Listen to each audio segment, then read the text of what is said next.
kita dapat berkumpul di Masjid Atin yang megah ini dalam keadaan sehat walafiat. Dalam kesempatan yang baik ini, saya mewakili keluarga besar Bapak Haji Muhammad Soeharto. Di sini ada kakak saya, Mbak Tutut.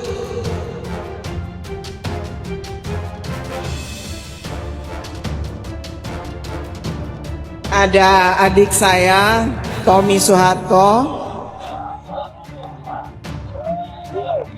Mana Tommy-nya?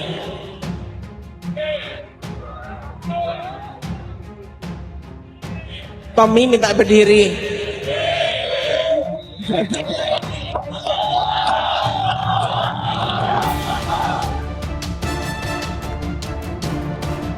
Kemudian ada adik saya juga, Mami, tapi mungkin dia sedang ngumpet, kasih ngurusin yang lain-lainnya. Ada juga kakak ipar saya, Mbak Elsya, di sini istrinya Mas Sigit. Ya. Hadirin yang dimuliakan Allah, atas nama keluarga kami mengucapkan terima kasih yang besar-besarnya atas kehadiran Bapak-bapak Ibu sekalian untuk memenuhi undangan kami. Di sini juga ada tamu-tamu kehormatan kami. Ada Pak Anies Baswedan,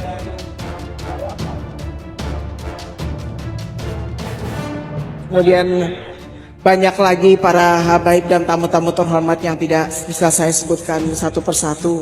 Sekali lagi terima kasih atas kehadirannya memenuhi undangan kami dalam rangka merayakan dengan melaksanakan dzikir, sholawat dan doa untuk negeri tercinta Indonesia. Agar negeri kita dijauhkan dari malapetaka dan bencana,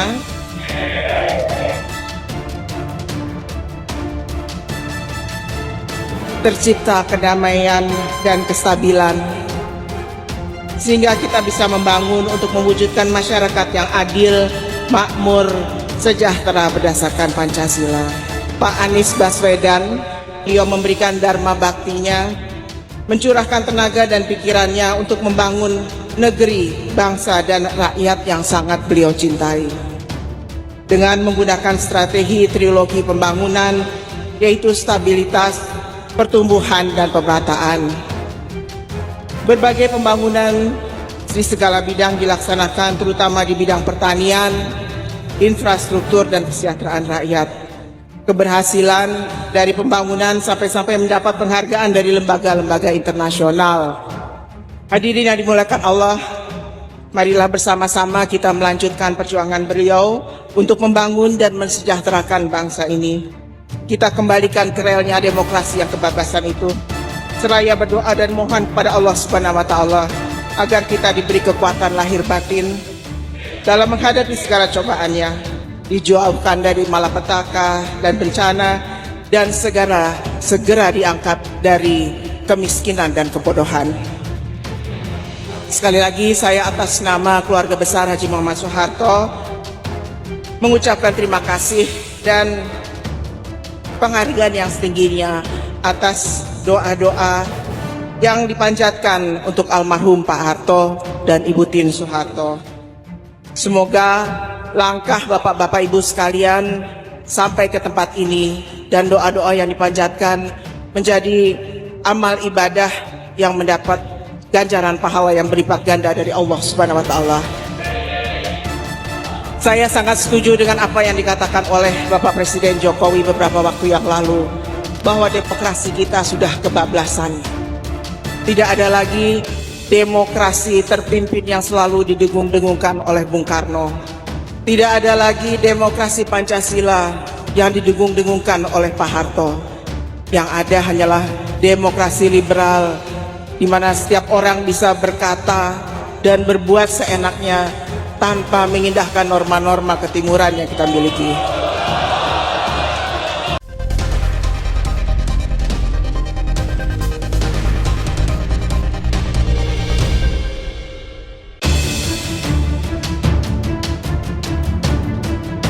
Ada 5 nama yang berpeluang menjadi calon wakil presiden yang berpotensi diusung koalisi perubahan.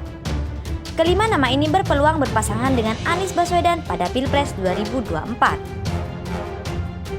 Sekarang saya kuantifikasi saja. Sekarang sudah ada 5 kandidat yang sudah mengerucut, kata Ketua DPP Partai Nasdem Sugeng Suparwoto. Meski begitu, Ketua Pemenangan Pemilu Partai Nasdem ini belum bersedia membeberkan nama 5 kandidat tersebut. Sebab itu menjadi bagian dari strategi. Siapa-siapanya sekali lagi secara etis belum bisa disebut di sini. Bagian dari strategi kita juga menunggu kandidat dalam lain siapa. Sehingga nanti kita bisa ada pertimbangan-pertimbangan strategi kalau kita menunjuk satu dan lain calon wakil presiden kita, tutur Sugeng. Meski demikian, Sugeng mengatakan kandidat harus bisa menjadi duit tunggal bersama Anies Baswedan. Dia juga harus bisa mendongkrak suara. Wakil presiden adalah sudah barang tentu merupakan pasangan yang dengan syarat-syarat yang sudah kami cantumkan. Syaratnya tidak muluk-muluk, yang penting bisa menjadi duit tunggal dalam arti yang sebenarnya, bisa menambah elektabilitas dan seterusnya. Sugeng mengingatkan, keputusan tetap berada di tangan Anies, kendati saat ini terus dilakukan diskusi dengan sejumlah tokoh-tokoh baik agama, pendidikan, ekonomi, hingga pengusaha. Kita sedang merangkum sedemikian rupa persoalan-persoalan kebangsaan ini ke depan, baik dalam dimensi politik, sosial, budaya, pertahanan, dan juga ekonomi. Lantas itulah yang kita formalisikan menjadi sebuah Indonesia yang harus kita hadapi ke depan, kata Sugeng. Nah, itulah yang kita diskusikan dengan calon presiden kita, Pak Anies. Pak Anies lantas menyerap ini semua lantas dalam proses selanjutnya di catatan tersebut, maka Pak Anies dan juga sudah barang tentu melalui diskusi-diskusi yang panjang akan menunjuk beberapa orang menjadi kandidat-kandidat, tandasnya.